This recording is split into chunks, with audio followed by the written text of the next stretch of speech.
Morning students, as you all know history में मैं आपको पहले 2 चैप्टर्स कंप्लीट करा चुकी हूँ और अब चैप्टर नंबर 3 का टर्न आता है। तो चैप्टर नंबर 3 है द एज ऑफ फार्मिंग। जैसे कि हम सभी जानते हैं कि इंसान पहले हज़ारों साल पहले एक नोमैडिक लाइफ जिया करता था। उस टाइम पर वो हंटर और गैदरर हुआ करता था। न्यू स्टोन एज जब आई, न्यू स्टोन एज मतलब आप जानते ही हैं कि जो स्टोन एज है उसको 3 पार्ट्स में डिवाइड किया गया है। फर्स्ट है पैलेलिथिक एज, सेकंड है मेसोलिथिक एज एंड थर्ड है न्यू स्टोन एज। और इसको न्यूलिथिक एज के नाम से भी जाना जाता है।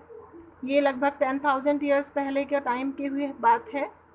इस समय पर अर्ली ह्यूमन ने अपने जो प्रोड्यूस था, अपनी खुद की फसल, अपने खुद का फूड उगाना शुरू कर दिया, अपनी एक सेटल्ड लाइफ जीना शुरू कर दिया। क्लाइमेटिक चेंज होने की वजह से ये और भी उनके लिए सूटेबल हो गया, क्योंकि उसके पहले क्या होता था कि आइस थी चारों तरफ, वो ठंडक थी। धीरे धीरे जो क्लाइमेट था वो थोड़ा वार्म होता चला गया, गर्मी थोड़ी बढ़ती चली गई। तो ये इस टाइप का जो क्लाइमेट था वो सूट करता था क्रॉप्स को और उनके रहन सहन को। तो रिज़ल्ट ये हुआ कि जो सूखे एरियाज़ थे वो अब खुले ग्रासलैंड बन गए, वहाँ पर घास हो गई, जितने भी जंगल थे वो बहुत डेंस हो गए, घने हो गए।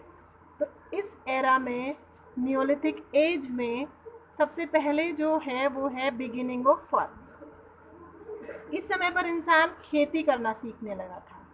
न्यूलिथिक एज में इंसान ने एक बड़ी डिस्कवरी थी उसकी एग्रीकल्चर, मतलब खेती बाड़ी। इस टाइम पर लोग बीज बोना सीख गए, प्लांट्स को उगाना सीख गए और फाइनली फसल को काटना सीख गए। ऐसा लगता है इसको शायद वो एक्सीडेंटली सीखा होगा उन्होंने, जंगलों में पेड़ पौधों को उगते हुए देख करके उन्होंने ऑब्जर्व करके इसको सीखा होगा। तो फर्स्ट क्रॉप जो अर्ली ह्यूमन ने उगाई वो थी हमारी वीट एंड बार्ले, मीन्स गेहूँ और जौ। जैसे जैसे टाइम बीतता गया अर्ली ह्यूमन ने स्टार्ट किया और ज़्यादा क्रॉप्स उगाना, इससे उनके लाइफस्टाइल में चेंज हुआ। अब वो पहले फूड गैदरर्स थे, अब फूड प्रोड्यूसर्स हो गए। उन्होंने अपनी नोमैडिक लाइफ छोड़ दी। क्यों? क्योंकि उनको अब अपनी क्रॉप्स को ध्यान भी रखना पड़ता था, उनकी देखभाल भी करनी थी। तो वो तो एक जगह पर ही रहकर पॉसिबल था, तो वो एक जगह पर रहने लगे, सेटल्ड लाइफ जीने लगे और अब खेती बाड़ी से उन्हें रेगुलर फूड मिलने लगा। उन्होंने अपने खेतों के पास घर बनाए और सेट होकर वहीं रहने लगे जब तक कि उनकी क्रॉप पक नहीं जाती थी, कट नहीं जाती थी। तो लाइफस्टाइल का ये जो चेंज था ये अचानक से नहीं हुआ, इसको होने में लंबा टाइम लगा। क्रॉप को तैयार करते समय लोग उस समय भी हंटिंग और गैदरिंग कर रहे थे, फूड गैदर कर रहे थे। आर्कियोलॉजिस्ट को कुछ एविडेंस मिले हैं, कुछ प्रूफ मिले हैं अर्ली फार्मर्स के और हर्डर्स के अपने इस सब कॉन्टिनेंट में।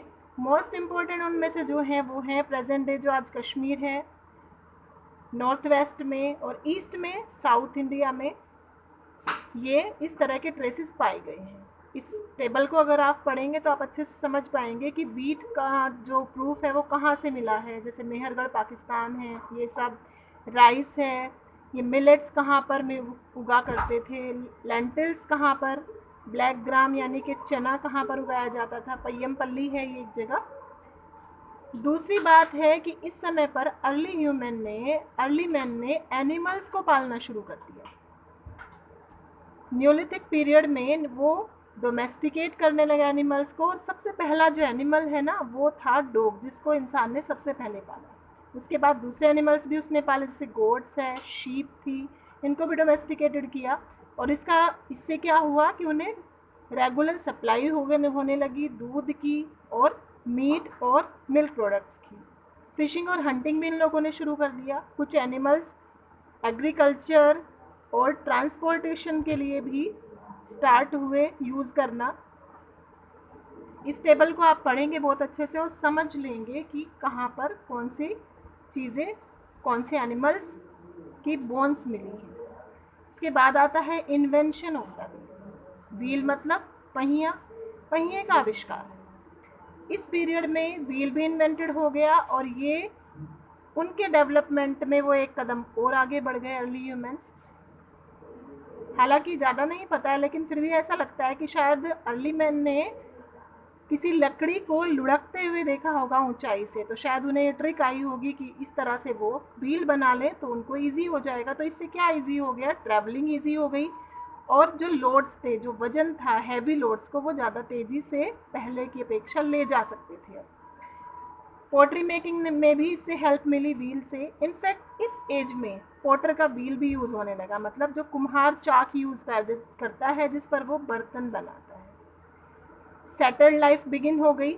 आर्कियोलॉजिस्ट को कुछ हट्स मिली हैं, कुछ हाउसेस मिले हैं, बुर्ज होम। ये बुर्ज होम में उनको पिट हाउसेस मिले हैं। पिट हाउसेस मतलब जो ग्राउंड के अंदर खोद करके बनाए जाते थे और अंदर उनमें अंदर की साइड सीढ़ियाँ लगी होती थी। ये शायद बहुत ठंडे वेदर से